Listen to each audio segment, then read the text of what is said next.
எனக்கு ஒரு ஆபத்துன்னா அப்பா உள்ளம் தாங்காது.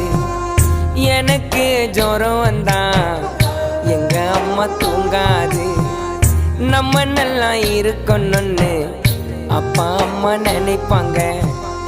ரோட்டில் உழைப்பாங்க, உச்சி வெயிலில் உழைப்பாங்க, உயிரையும் கொடுப்பாங்க. அம்மா அப்பா அம்மா அப்பா.